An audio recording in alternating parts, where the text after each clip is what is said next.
தமிழ்நாடு காலநிலை மாற்ற உச்சி மாநாட்டை தொடங்கி வைத்தார் முதலமைச்சர் மு.க.ஸ்டாலின். அனைத்து பள்ளிகளிலும் சூழல் மன்றங்கள் ஏற்படுத்தப்படும் என அறிவிப்பு. 3ஆம் பரிசு சுற்றுச்சூழல் செயல் வீரர் விருது நிறுவனம்.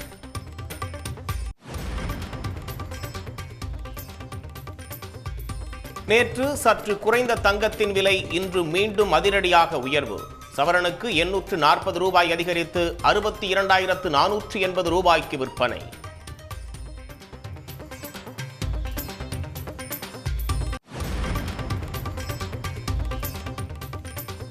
தோவாளை மலர் சந்தையில் நீண்ட நாட்களுக்கு பிறகு பூக்கள் விலை குறைந்தது.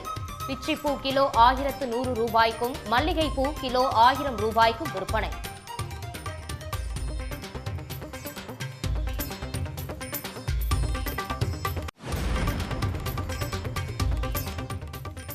சென்னையில் கடும் பனிப்பொழிவு காரணமாக 15க்கும் மேற்பட்ட விமானங்கள் தாமதம். எதிரில் வரும் வாகனங்கள் தெரியாத அளவிற்கு மூடு பனி நிலவியதால் ரயில் சேவையும் பாதிப்பு.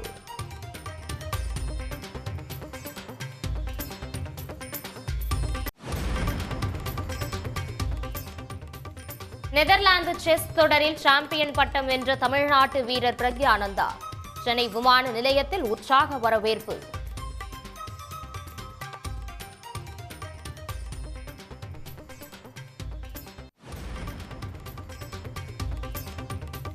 நாளை நடைபெறும் ஈரோடு கிழக்கு இடைத்தேர்தல் வாக்குப்பதிவுக்கான ஏற்பாடுகள் தீவிரம். பதற்றமான வாக்குச்சாவடிகளில் கூடுதல் பாதுகாப்பு.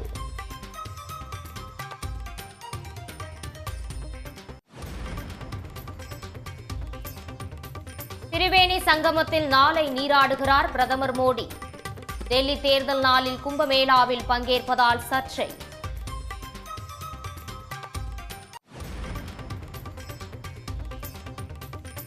ஈரோடு அருகே தனியார் பள்ளியில் திடீரென கூடு கட்டிய மலைத்தேனீக்கள்.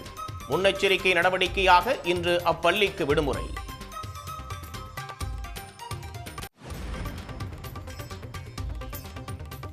திருப்பதி ஏழுமலையான் கோயிலில் ரத சப்தமி விழா கோலாகலம். பல்லாயிரக்கணக்கான பக்தர்கள் குவிந்து சாமி தரிசனம்.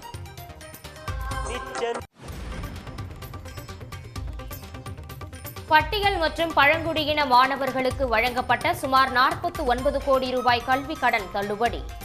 மருத்துவம் உள்ளிட்ட அனைத்து படிப்புகளுக்கான கடனும் தள்ளுபடி செய்யப்படுவதாக தமிழ்நாடு அரசு அறிவிப்பு.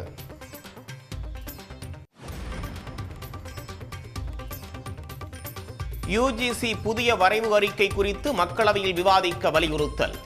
நாடாளுமன்றத்தில் திமுக காங்கிரஸ் சார்பில் ஒத்திவைப்பு தீர்மானம்.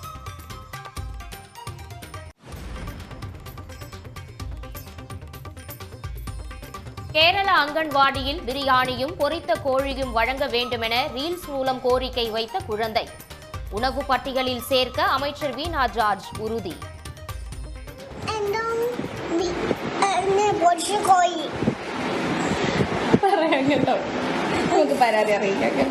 തീർച്ചയായിട്ടും ശംഖുവിന്റെ ആവശ്യം പരിഗണിച്ചുകൊണ്ട് നമുക്കിതൊന്ന് പരിഷ്കരിക്കുന്നതിനെ കുറിച്ച് ആലോചിക്കാം.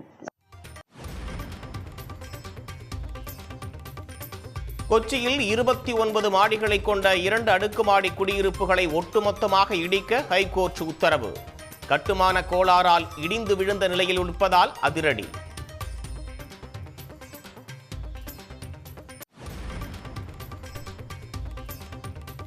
மகாராஷ்டிராவில் அரசின் தகவல் பரிமாற்றங்கள் அனைத்திலும் மராத்தி மொழி கட்டாயம்.